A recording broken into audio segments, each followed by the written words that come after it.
For my 55th birthday, my family said, wait for something big. I did. They went to a beach resort without me. Something big is coming, they said. Yeah, they weren't kidding. I turned 55 last month. 55. That number hits different. It's not just another birthday, it's one of those life checkpoint ones, you know? Where you pause and go, damn, how did I get here? You expect a little fanfare, some love, maybe a reminder that all those sacrifices didn't go unnoticed. And my family? They hyped it up. My wife Elena started 2 months out. She'd get this little smirk when I asked about my birthday plans. Just be patient, she'd say. Something big is coming. Before we go further, don't forget to like this story, hit subscribe, and tap the bell so you don't miss what happens next. My daughter Zoe, she's 20, started dropping hints. You're gonna freak when you see what we've got planned, Dad. Even my son, Luca, who barely looks up from his phone these days, was acting weirdly involved. Just clear your schedule, he said once. Trust me, it'll be worth it. So I trusted them. I didn't ask for much. Never really have. I'm not a flashy guy. No yachts or sports cars. I've been with Elena for 27 years. I put both our kids through school, paid off the mortgage early, skipped vacations so Zoe could attend that out-of-state art school, helped Luca with a down payment on his condo last year, $500. I definitely felt. I figured, hey, maybe this once it's my turn. The week of my birthday, Elena got even more secretive. She'd hang up the phone when I walked in, close her laptop mid-email. Zoe would giggle and whisper with her grandmother on the porch. Luca was texting nonstop. I figured they were pulling off some big surprise party. Maybe a weekend getaway.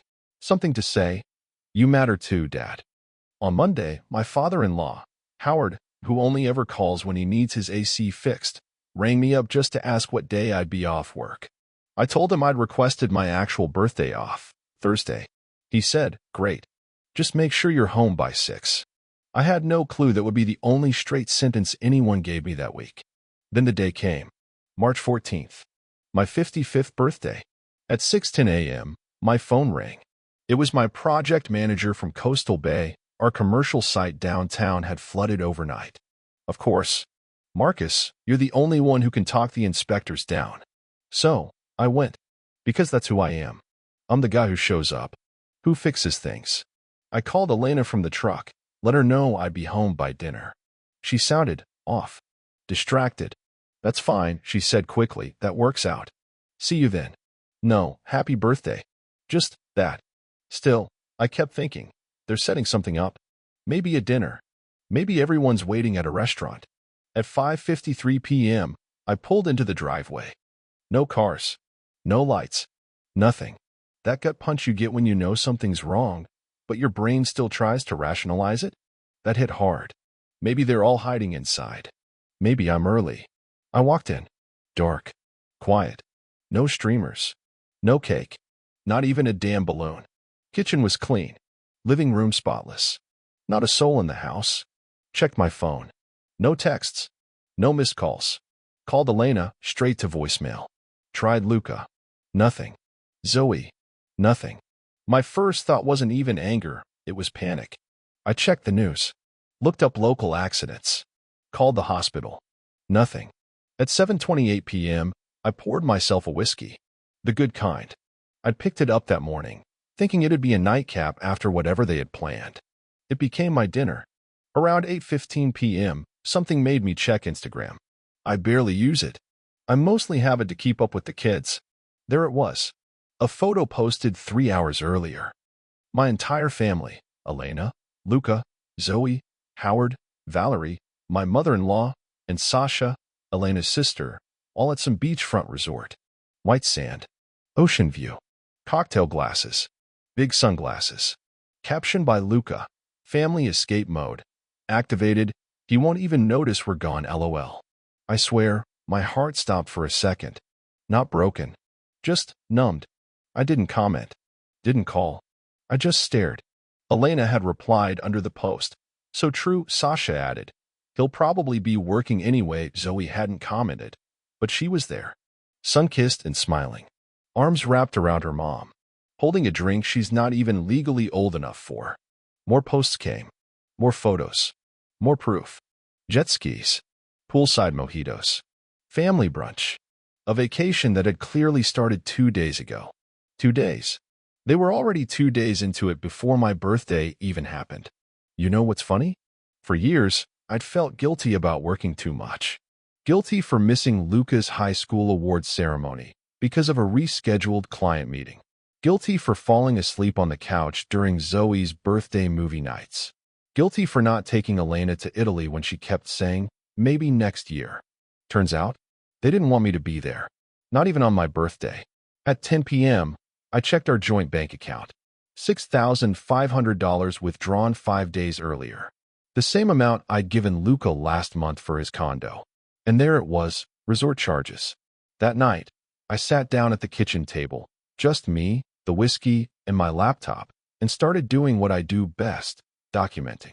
Receipts, screenshots, bank statements, timeline of lies. Every post, every withdrawal, every betrayal. Because here's the thing people forget about the quiet guy who just shows up, just provides, just works. We see everything. We remember everything. And when we finally stop taking it, we don't explode. We dismantle. You don't just forget your husband's 55th birthday. You erase it. That night, I didn't sleep. I sat at the dining table under the dim kitchen light, poring over a decade of our family's financial life, emotional breadcrumbs, and digital footprints. I wasn't angry, not like yelling angry. I was awake. A kind of clarity I hadn't felt in years washed over me. This wasn't just about a missed birthday. This was about erasure. They hadn't forgotten me. They had removed me. I opened a new spreadsheet on my laptop, titled it The Folder. Started logging. Transfers from our joint accounts over the past 5 years, credit card purchases I hadn't made, vacation charges I hadn't approved, gifts I'd paid for, signed by Elena, school payments I'd assumed we'd split line by line. The story told itself. Elena hadn't just drifted from me. She'd systematically built a world that didn't require me in it, but she still wanted me to pay for it. Around 2 a.m., I checked our email. Elena and I still shared most passwords. Something we started back when trust felt automatic. Big mistake on her part. There, buried in a promotions folder, was a credit card statement for an account I hadn't known existed. Her name on it. My address. $119,000 in charges over the past 3 years. I sat there, blinking at it. Designer handbags. Spa visits. Restaurant bills with Sasha that somehow added up to $250 on a weekday. And now, fresh charges from the Drift Resort, tagged as Family Wellness Experience Package. I read the name of that package 5 times. Wellness. While I ate a microwave burrito alone on my birthday. By morning, I had screenshots. A thick folder with physical printouts. Bank statements. Social media posts. I bookmarked every comment. Every laugh emoji. Every "you won't even notice" dig. Because this wasn't just hurt. This was documentation. The truth, laid out with timestamps. Day 2. Still no message from Elena. No happy birthday. No check-in. Nothing. Just more Instagram posts. Zoe doing yoga on a paddleboard. Luca toasting with Howard, captioned 3 generations of fun. Elena sunbathing with a drink in her hand, and the caption, finally, peace. Peace. I didn't even know what peace looked like anymore. I poured another glass of whiskey. My second in 2 days. Which, for me, is a red flag. I'm not a big drinker, not since Zoe was a toddler and I swore I'd always stay sharp. But now, the edges needed softening. I wasn't unraveling. I was just done waiting. At exactly 9 a.m. that morning, I drove to the bank and opened a new account. Transferred my paycheck deposit, canceled the auto transfers to our shared checking, and rerouted all bill payments to this new account. The teller, a young guy with a buzz cut, looked confused. Big change. Big birthday, I said, smiling. Next stop? A call to my buddy Keith. Divorced 2 years ago. Knows all the local family attorneys. He didn't ask questions. Just texted me 3 names. I made appointments with all of them.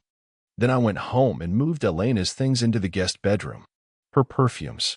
Her books. Her favorite throw blanket. Her live, laugh, love wall sign that had hung above our bed for 15 years. Gone. Folded, boxed, and stacked neatly in the spare room.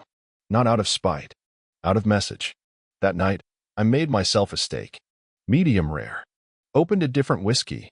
Sat at the same table where I'd once helped Luca with algebra and Zoe with poster board art projects. I opened Instagram again. More photos. More proof. One of Sasha holding a sparkler. The caption? Life's too short to waste on people who drain you. Elena liked it. My name wasn't mentioned. But let's not pretend I didn't feel that blade. Then, at exactly 10:08 p.m., Zoe texted me. Hey Dad, how's it going? Like nothing had happened. Like I hadn't spent my 55th birthday in an empty house. I didn't reply. An hour later, Luca texted. Did I leave my laptop charger in my old room? No, hi. No, sorry. No, happy birthday. I didn't reply. At 11:46 p.m., Elena finally messaged, Hey, is everything okay? I stared at it. Just stared. This wasn't an apology. It was a check-in from guilt.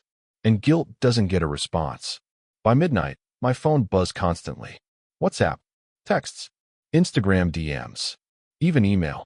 By the time I went to bed, I counted 47 messages, some from Elena, some from the kids, one from Valerie, and even one from Sasha, who I hadn't heard from directly in years.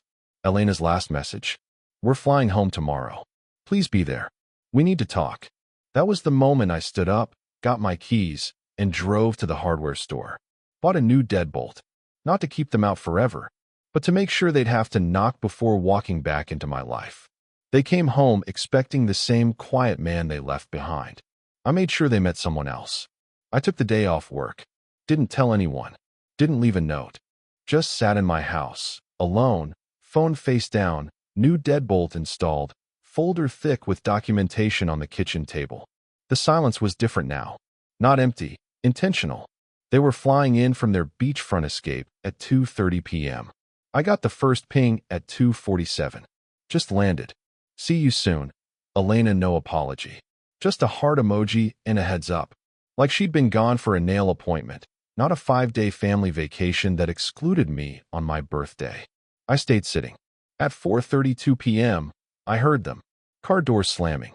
Suitcases rolling up the walkway. Muffled voices. Then, silence.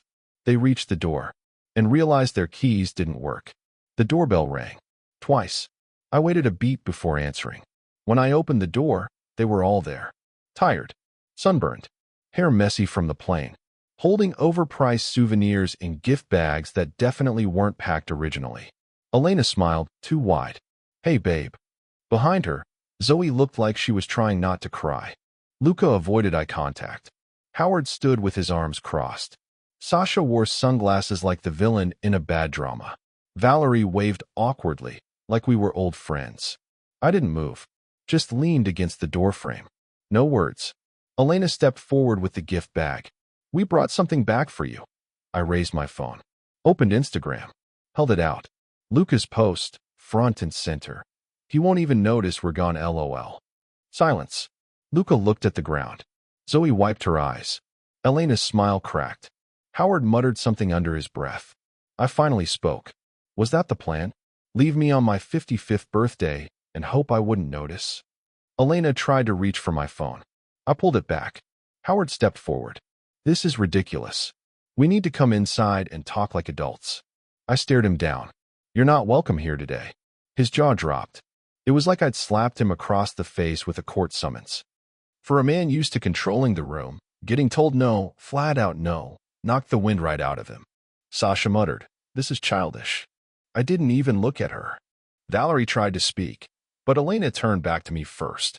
Marcus, please, let's just talk. Fine, I said. You, Zoe, and Luca can come in. Howard and Sasha. Not today. They sputtered, but I didn't budge. I shut the door in their faces. Inside, the house felt smaller, heavier, like it recognized who just walked back in. Zoe's tears finally started falling as she stepped into the hallway. Elena saw the missing photo frames on the walls, the empty space on our dresser. Her stuff, all of it, boxed in the guest room. What did you do? I pointed to the kitchen table. The folder. She sat down, flipped it open, and went pale. Screenshots, bank transfers, hidden card statements. Her messages with Sasha. Every lie, every betrayal, itemized. Luca hovered by the stairs, arms folded. I looked at them both and asked one question. When did I become so worthless to this family that you thought I wouldn't care? Elena blinked fast. It was just a vacation. No, I cut in. It wasn't just anything. It was 5 days. It was my birthday. It was your jokes, your captions, your plan. Without me, around me, despite me. Zoe sobbed. Grandma said it was supposed to be a reset, a family bonding thing. I looked at her. Then why did it have to happen without me? Luca stepped forward. It wasn't that deep. You're overreacting. I turned to him. Calm. Cold. You took $6,500 from me, then posted a photo at a beach resort with that exact same amount spent. If it wasn't for me, you'd still be saving for that apartment. And you thought I wouldn't notice? He looked away. Is it a joke to you? Am I a joke? No, Dad. It was just he started, then stopped. Because there was nothing to say. Elena kept flipping through the folder, page by page. I watched the moment it hit her. When she reached the spreadsheet with every contribution, sacrifice, and cost I'd quietly carried over 27 years. 82% of household expenses? Me. 100% of Zoe's college fund? Me. Mortgage? Me. Luca's car? Me. Elena's spa days? Guess who? She put the folder down like it was hot. We didn't mean to hurt you. But you did, I said. And I'm not going to pretend it didn't happen. I laid out the rules. I'd move my money to a new account. I'd pay the mortgage and utilities for 3 more months. I'd continue funding Zoe's tuition directly, not through a shared account. After that, Elena could decide whether we rebuild on new terms or move toward divorce. Luca stood up. This is unfair. You want unfair? I asked. Try being the guy who paid for a party he wasn't invited to. He stormed out. Zoe stayed silent. Elena just stared at the folder. That night, at 11:32 p.m., I got a message from Elena. I never meant for this to happen. The trip was supposed to be your gift. Some space to relax. We were going to surprise you with something special when we got back. I don't know how it got so twisted.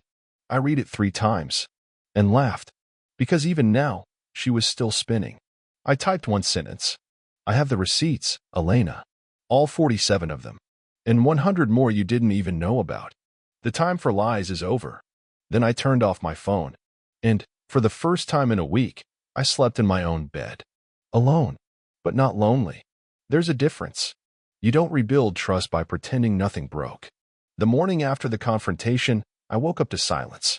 Not peaceful silence. That awkward, heavy kind, like the air itself was holding its breath. Elena was in the kitchen.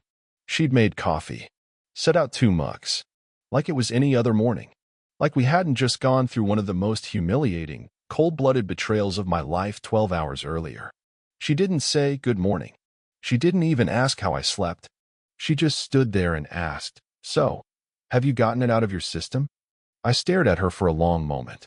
Then I reached into the drawer, grabbed my own mug, and poured fresh coffee without answering. I didn't need to. My silence said more than anything I could have come up with. The next few days were like living in a hotel lobby with strangers. Everyone in the same space, moving around each other like polite ghosts. Doors opening and closing. Light footsteps. No raised voices, but no warmth either. Luca never came back after storming out. Zoe kept to herself mostly, quiet and tiptoeing, like she was trying not to trigger landmines. Elena? Elena started performing normalcy, asking if I wanted anything from the grocery store, commenting on the weather, setting the table for 2 again like the last week hadn't happened.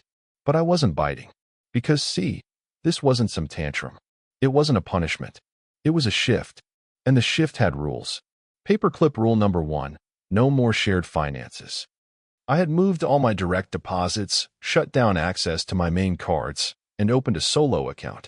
The joint account was strictly for household bills, 3 months' worth of mortgage, electricity, and water, and that was it.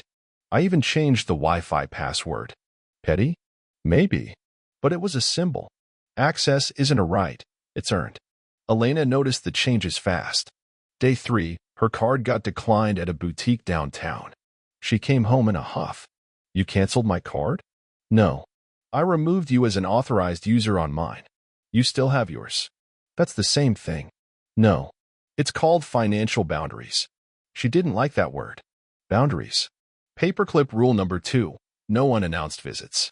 So when Howard showed up 3 days later, using the code Elena had given him to let himself in, I met him in the hallway.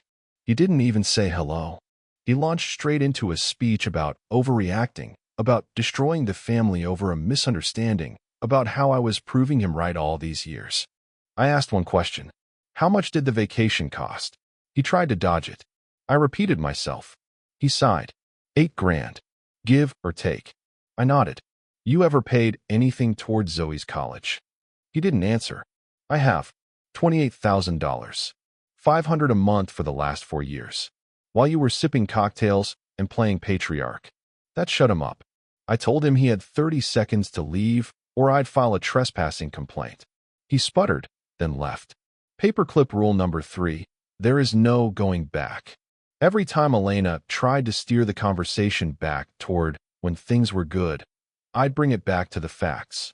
I want to rebuild, she said one night, sitting across from me with her phone flipped screen down, like I'd forget about the text she'd sent while I was at home alone. I asked her, when exactly did you stop seeing me as a person and start seeing me as an ATM with a schedule? She didn't answer, just stared at the table like it had betrayed her too. Zoe was the only one who showed a flicker of real reflection. She started coming into the kitchen when I cooked, helped slice vegetables, watched silently while I worked through budgets. One night, she said, I'm sorry, Dad. About the trip. About all of it. I don't even know what to say. I believed her. Mostly. But I'd also seen the photos. Her laughing, drink in hand, not looking even slightly conflicted. Still, she was 20. Stuck between 2 versions of loyalty, one that was easy and one that required uncomfortable honesty. I told her the truth. I'm still your dad, but I'm also a man who deserves better. She nodded. I know. I didn't know how to stop it. Next time, I said, you stop it anyway. By the end of the first week, the atmosphere had shifted completely. Not healed, just exposed. Every dinner was a quiet standoff. Every glance carried the weight of all the things we weren't pretending to forget anymore. One night, Elena tried again. I didn't mean for it to get this bad, she said. But it did, I replied. Are you really willing to throw away our marriage over one mistake? One mistake. I got up, pulled out the folder again, laid out the bank statements, the credit card debts, the Instagram captions, the group chats with Sasha, the vacation itinerary booked 3 months ago. This wasn't a mistake, I said. This was a choice. Repeated. Consistent. Coordinated. She cried that night. Real tears, I think. But not because she'd hurt me. Because she was finally realizing what it cost. That night, I got a message from Sasha. You're ruining her. You're ruining everything. What are you trying to prove? I replied with one sentence, that I was always here. And that's no longer enough. They weren't trying to make things right. They were trying to reset the clock. It's a strange thing, watching people scramble when they realize the version of you they used to walk all over is gone. They don't adjust. They retaliate. And when they realize that won't work either, they beg, but not for forgiveness, for access. The next wave didn't come from Elena, Zoe, or Luca. It came from everyone around them. Her family, old friends, neighbors, even coworkers who barely said more than morning in the past year. It started with carefully worded Facebook messages. Hey Marcus, just reaching out as a friend. Elena seems really shaken. Maybe it's time to talk. Man, I get why you're upset, but cutting everyone off? Seems extreme. I didn't reply. Then came the more aggressive tones. You're destroying a good woman over one bad decision. So what if they went on a trip? Be the bigger man. And the worst one, Sasha again, you're setting a terrible example for Luca. For Zoe. Real men don't abandon their families when things get complicated. I sat with that one for a while. Because it almost worked. That part of me, the exhausted part that's been called too cold and too intense my whole life, wanted to fold under the guilt. To just keep the peace. But then I remembered, I didn't abandon anyone. They left me. They laughed while doing it. And they only came back when the money and structure I'd built started slipping through their fingers. Day 14 after they returned, Zoe knocked gently on the guest room door while Elena was out. She sat on the edge of the bed, face pale, fingers tugging at her sweater sleeve. Mom told me you're thinking about divorce. I didn't say anything. Just waited. She looked up. Do I still get to see you if that happens? That cracked something inside me. Zoe, I said, I'm always your dad. That doesn't change. But I can't keep pretending this marriage isn't broken just because we're afraid of what change looks like. She nodded. Started crying again. I didn't know how bad it was until it got this quiet. That hit hard. Because it had gotten quiet. No more fake small talk. No more dodging around issues. Just reality. Unfiltered and sharp. Later that week, I got a text from Luca. First one since he stormed out. I get it now. About the money. About all of it. The apartment is already draining me. I should have said something sooner. That was something. Not quite an apology. But it wasn't another excuse either. He came by that weekend. Didn't ask for anything. Just sat at the kitchen table while I showed him how to balance his monthly expenses. We didn't talk about the vacation. Or the caption. Or the $6,500. He already knew. What hit me most? Halfway through, he said, it's crazy. I used to think all this stuff just happened. Groceries, gas, rent. I didn't realize you were carrying it. That night, he deleted his social media accounts. Said the noise was getting to him. That he wanted to try being present. Then came Howard. Again. This time, not at the door, but via lawyer. Elena hadn't filed anything yet, but Howard apparently thought he should make sure his daughter didn't get screwed over. His lawyer sent a letter requesting a settlement discussion. I didn't respond. Not because I was stalling. Because there was nothing to settle yet. We were still under one roof. Still technically married. And I was still covering every critical expense without complaint. I wasn't trying to get anyone. I was just taking my power back. But that power shift? It terrified them. Elena started unraveling in subtle ways. She wasn't angry. She was scared. Not of me. Of losing control. One morning, she cornered me in the hallway. Why are you doing this? She asked, voice trembling. You think this is making you some kind of hero? I didn't even raise my voice. No. I think it's making me whole again. She looked at me like she didn't recognize the man in front of her. Because maybe she didn't. The man she married used to apologize when he got ignored. He'd stay quiet to keep the peace. He'd overwork himself to earn affection. That man had been gone since the moment she toasted her daiquiri on a white sand beach while I sat alone in a dark kitchen. On the 18th day, I got a call from an old friend of ours, Darren. We'd coached Little League together when the kids were younger. We hadn't talked in years, but apparently Elena had called him, too. He asked to meet. I agreed. We sat at a cafe near the old community center. Be honest with me, he said. Do you think it's really over? I took a breath. It might be. You sure it's not just ego? I looked him in the eye. If someone forgets your birthday, that's a mistake. If they plan an entire vacation around excluding you from your own life, that's not ego. That's erasure. He didn't argue. Paperclip that night, I got a letter. From Zoe. Handwritten. Inside, Dad, I know we can't undo what happened. But I hope we can still build something from here. You don't owe us anything. But if you let me earn your trust back, I will. I'm proud of you. Love, Zoe. I cried. For the first time since this whole mess started. Not from pain. From relief. Because at least one person in that family saw me as more than the man who paid the bills and stayed out of the way. By day 21, the house felt like two different realities colliding. On one side, Elena, pacing, plotting, calling friends, rewriting narratives, posting vague quotes on Facebook about healing and forgiveness. On the other side, me, cooking my own meals, sleeping better, working out again, setting up consultations with attorneys who didn't treat me like a wallet or a fool. One night, while doing dishes, I finally said it out loud. Maybe we were done a long time ago. We just didn't want to admit it. Elena stood in the hallway, arms crossed, expression unreadable. I loved you, she said. I loved you too, I replied. Then, but love without respect is just a transaction. And I'm done making payments. I thought staying would save us. But I was the only one fighting to stay. You ever realize you were holding a door open for people who had already walked away? That's what my marriage had become. I didn't leave right away. I gave it 30 days. A full month of watching, listening, waiting, not for them to change, but to see if the people who hurt me even recognized the damage. They didn't. Elena kept cycling through phases: sadness, denial, charm, guilt.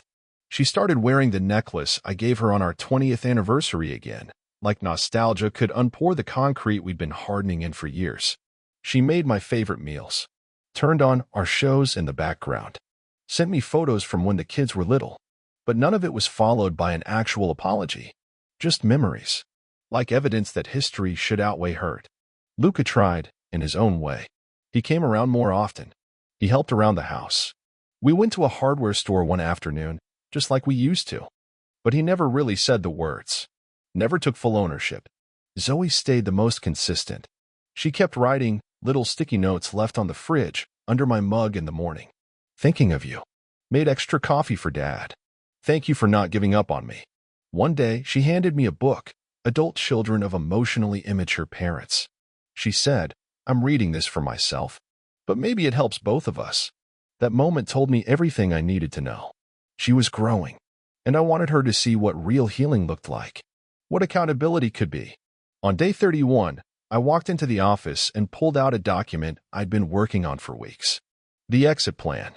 Not rage-fueled, not dramatic, just clear. I met with my lawyer that morning, handed over every piece of evidence from the folder. We drafted the paperwork together, line by line. I told him I wasn't interested in revenge, just fairness. We filed for a no-fault divorce. No court battles. No smear campaigns. Just closure. When I told Elena, she didn't yell. She laughed. This cold, dry laugh. You really think this is going to make you happy? I didn't flinch. No, I said. Being honest with myself is going to make me happy. She tried to turn it into sentiment. We raised a family. Built a life together. We built a life where I was tolerated, I said. Not loved. That was the last honest conversation we had. The next few weeks moved fast. We signed agreements. Split assets. She kept the car. I kept the house. Luca offered to co-sign the lease on a new apartment for her. I said no. If she wanted independence, she'd have to earn it. Zoe chose to stay with me until the semester ended. Elena moved in with her sister temporarily. The house felt lighter the moment she left. No more passive-aggressive sighs in the hallway. No more awkward dinners. No more pretending. I replaced the bedroom furniture. Got rid of the live, laugh, love signs. Took down the family photos, not out of spite, but because I deserved walls that weren't covered in performances. I started walking every morning again. Not power walking. Not treadmill cardio. Just slow, quiet walks. Breathing. Living. One evening, about a month after the papers were finalized, I got a message from Zoe. She was in her room. Can I ask you something? I walked in. She sat cross-legged on her bed, holding a cup of tea. Do you think love always ends this way? I sat beside her, quiet for a moment. No, I said. I think dishonest love ends this way. Real love doesn't erase you. It sees you. She nodded, eyes watering. I don't think I've ever seen you this clearly before. Me neither, I whispered. A few weeks later, I got a message from an old high school friend. He'd seen the original social media posts, Elena's subtle attempts to twist the narrative, and reached out. Said he was proud of me. Said I wasn't alone. Apparently, a lot of people stay in marriages like mine, just existing, silently bleeding for the comfort of others. I replied simply, not anymore. 3 months later, I stood at a beach. Not the one they went to. A different one. Quieter. No resorts. Just open sand and the sound of waves that didn't know me anything. I took a photo of the ocean. No caption. Just saved it to my phone. A reminder that the life I thought was gone had just been waiting for me to choose me. You know, for years, I told myself that being a good husband meant never rocking the boat. That love was compromise. That showing up every day, even when they didn't, was enough. But here's what I know now. Love without respect is performance. Family without care is branding. Peace without honesty is prison. I didn't leave my family. I just stopped letting them leave me over and over again. And I didn't get loud. I didn't get even. I got free. If this story touched you, share it with someone who remembers those days too.